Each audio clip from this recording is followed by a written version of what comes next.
welcome to 21 and 21, a rapid-fire Q&A show filmed at Presidio Bitcoin. I'm Haley Berkoe, and today I'm speaking with Clara Shikhelman, the head of research at Chaincode Labs.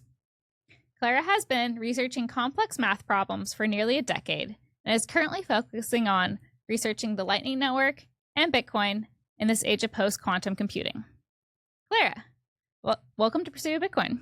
Happy to be here. I'm so happy that you could come join us today. It's really nice here. Yeah, I know you guys have a great setup at Chaincode Labs, but the view here is amazing. The view here is amazing. So we're just going to get through 21 questions in 21 minutes, and I hit this button. It's go time. Are you ready? Let's go. Okay, let's do it. First question. What brings you into Presidio Bitcoin today? So I was in the Bay Area, and of course I wanted to come, stop by, and talk to the wonderful people here. I know you're doing a lot, but can you tell me what your top focus area is right now?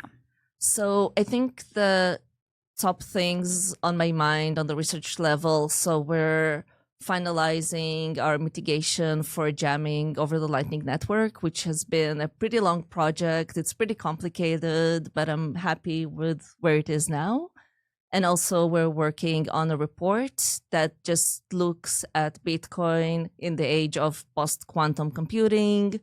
And we're just trying to create a document that explains like the main ideas, the main problems, the main directions people are going in.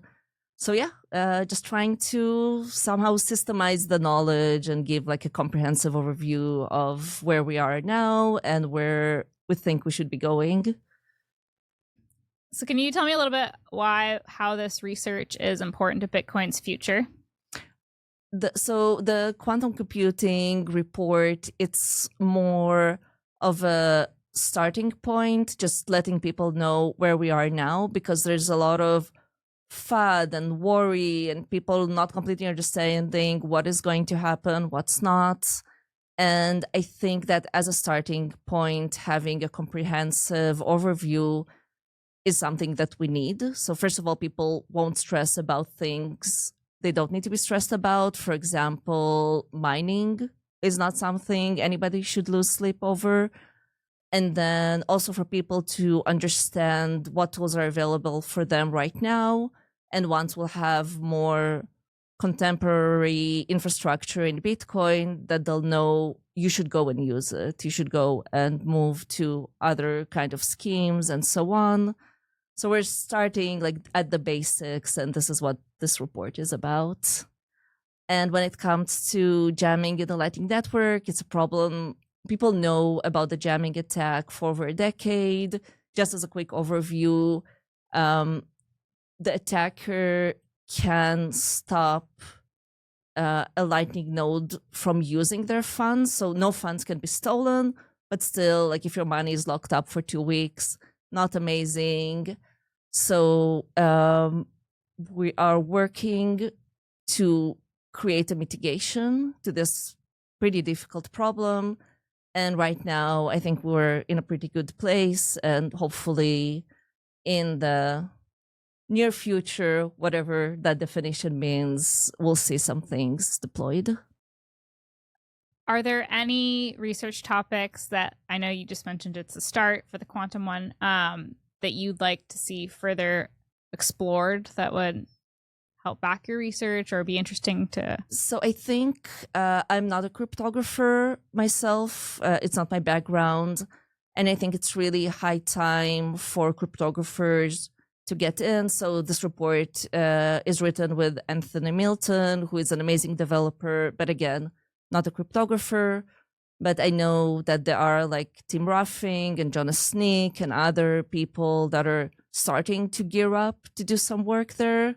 And I think these are the people that we need. We need people that come from a very strong, relevant background to, honestly, to build the infrastructure that then we could use in the case that quantum computing even happens. So, yeah. How do you think that we can get more cryptographers like specifically interested in Bitcoin? So I think the questions are interesting by themselves. We need to tell about them to cryptographers, academics, cryptographers outside of academy, but mostly like spreading the news. So another thing I'm working on a lot is the Bitcoin Research Day, where we are trying to connect academics to the world of Bitcoin. And this is one of the attempts to get all of these minds to think about Bitcoin. A lot of them were, like a decade ago, were very much involved. For various reasons, they stepped aside, and now we're calling them back because there's really, really interesting things to do. So hopefully they'll come. Hopefully. Yeah. I mean, there's lots of different narratives that resonate with different people, get them hooked into Bitcoin. Do you think there's something in particular that we can get cryptographers like not only interested in researching Bitcoin but maybe also becoming like a Bitcoiner? So I think that, first of all, a lot of research-oriented people, once they read the white paper, for example, of Bitcoin, they're just very impressed. And I think what they're missing is to understand that there's a very lively community waiting like to push new things forward. And it's not meme coins. It's not like weird scams. People are building very serious infrastructure, very smart people working on the right problems in many cases. So I think this is a narrative that will be very helpful to push forward, and I really believe in it. Speaking of believing it, how did you become a Bitcoiner? So I think my first interaction with Bitcoin was when I think I was sitting with a friend in a cafe, and then I remember if like he didn't have cash, and then he paid me back in Bitcoin, which is, it wouldn't be a life-changing sum if I would still have it, but it could have been very nice. Of course, it's lost. But then after that, I read a bit about it. I got really interested, kept reading instead of buying. So if I ever get a time machine, this is a tip I would give to myself. And then my PhD is in mathematics. But then in the middle of my PhD, I think I started feeling that this line of work is not the thing for me. And I got really, really interested in cryptography, in Bitcoin. And I was lucky enough that Berkeley, which is not too far that way, I think, they had like a special semester dedicated to this. So as a postdoc, I went there for a semester, and then I got the job offer from Chaincode, and here I am now. Well, even though you just got a small amount, which would be worth more, it's priceless because it got you into the space. Well, I guess kind of leaning into that and, you know, receiving Bitcoin from a friend, how do you think that we can get more people using Bitcoin as a form of payment? Oh, that's a heavy question. I think, first of all, making it seamless as possible, because right now I want to pay a friend back. I use Venmo. I think one of the reasons that friend paid me back with Bitcoin, well, first of all, he was just very enthusiastic about it and wanted it, but also we didn't have anything as seamless as Venmo. It was like, well, you just download this app and then I'll pay you back. Won't that be amazing? And now we need to be, again, something very, very available, very easy to onboard people.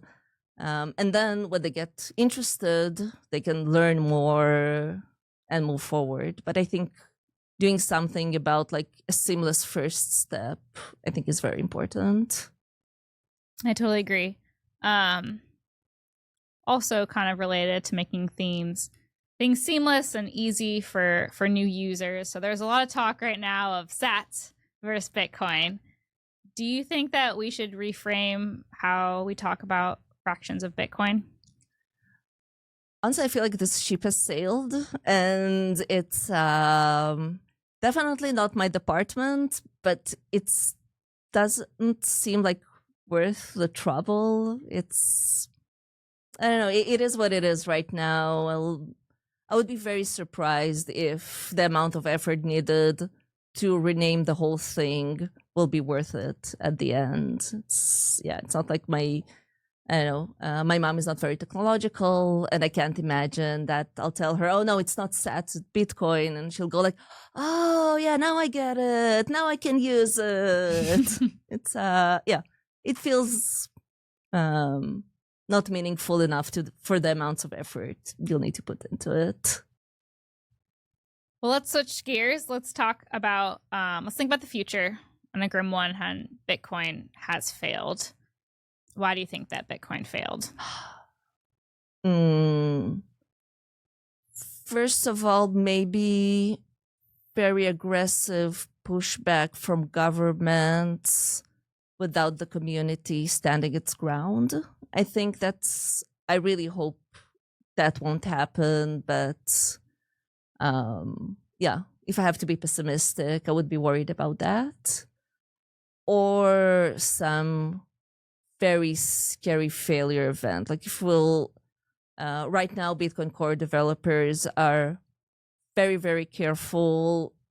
Like I really look up to those people. I think they're doing an amazing job, but I can imagine something changing there, or yeah, if we won't keep the code clean, functioning, if we'll try to make very big changes without testing them well, and then we'll break the trust. I can see Bitcoin failing like this. Yeah. I know I'm a general optimistic person, so well, that's great. Yeah. But I think like these are maybe the most two things that I would be worried about. Yeah. But just like to put it out there, I don't think anybody should be worried about any of these two things right now. Yeah. What do you think that we're doing right now that is helping mitigate either or both of those risks? So I think the developers are doing a very, very good job. They're very professional. Their mind and heart is in the right place. So I think they're doing an amazing job on that end. And when it comes to governments and so on, I don't know if we're doing a lot. I'm actually not. I'm not in the scene. I haven't talked too much to lawyers and things like that. So, actually, this is a good question. I don't know if we are doing enough and if we should be doing more. It feels okay, but maybe it feels okay because I don't know much about it. So, if it's not, and you're listening and you think that something should be done, please do it. Please do it. Please let us know. Yeah. Give us suggestions. Do you have any dream projects that you would like to see other Bitcoiners build? Oh, for Bitcoiners to build. I know, like I'm more on the theory side, so I have a lot of thoughts there. I think there's a lot of interesting research to be done, and I would love to see a lot of like the theoretical computer science people and the cryptographers coming back into the space and helping us out. And also on the user experience. And I would love for it to be very, very easy. I would be so happy if there would be something to give to very not technical people. I could just tell them, here, this is what you need to do. Here's a very simple explanation. Just go for it. I can send you some Bitcoin. You can keep it in a safe way. You can understand at least a bit what's going on. So maybe those are like the two very far away ends, but the whole like user experience and education part, I would love to see. I don't know much about it, but I feel there's a lot to be done on that end also. Definitely. We need to get the user experience being as smooth as Venmo. Yeah.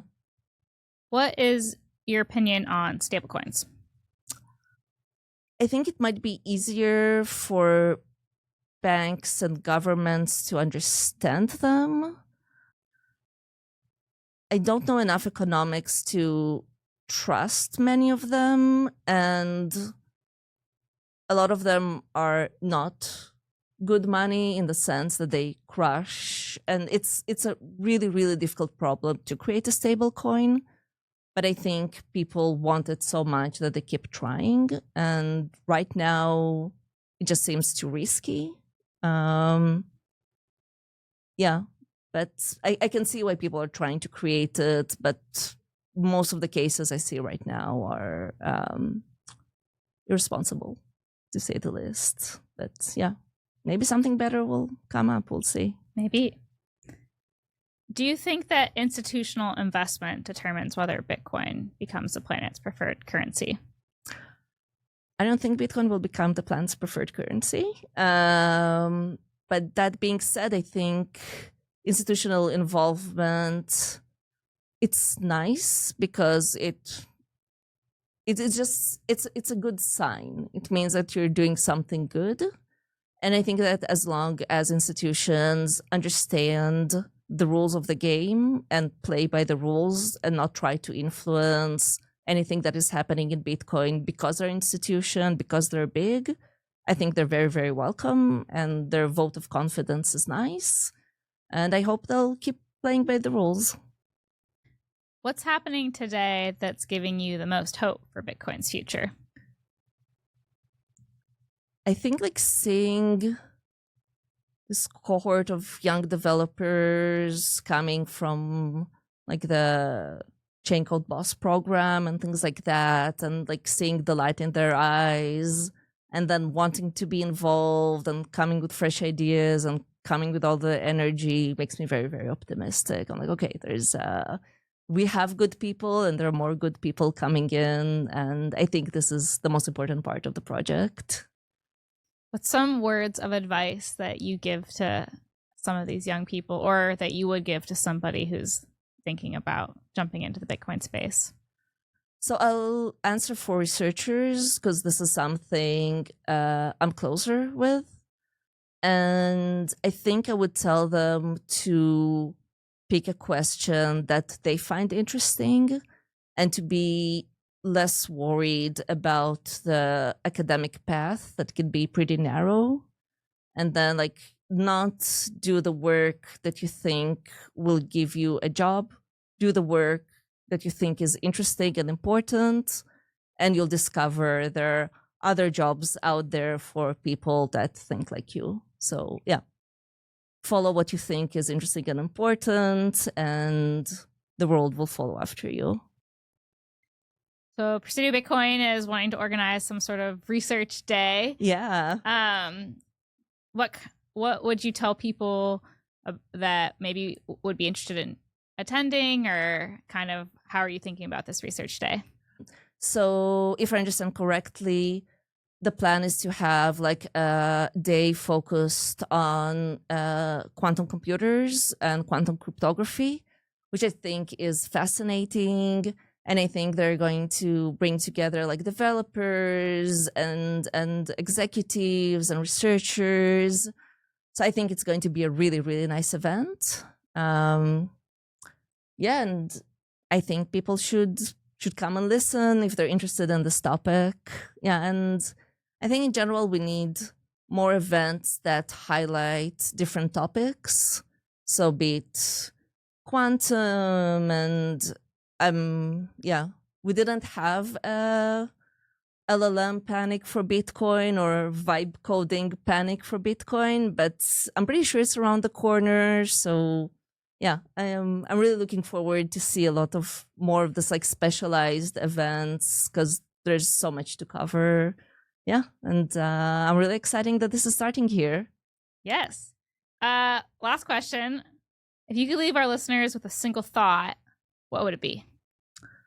Maybe think about what's an interesting question in the space or in this world, and how can you learn more about it? Because I feel like it's a really fun thing to do, and it usually leads to good things after that. So yeah. What questions are bothering you, listeners? Where can our listeners learn more about you, follow you? So I'm on Twitter. My handle is Clara SHK. If you want to drop me an email, you can find it on the Chaincode website. There's the research day that we're organizing in New York in November 7th. Yeah, I think that's most of the things. Great. Yeah. Well, thank you so much for coming on the show. For stopping by Presidio Bitcoin. Yeah, thank you so much for having me. This was really fun. Oh, good. Thanks. Thank you.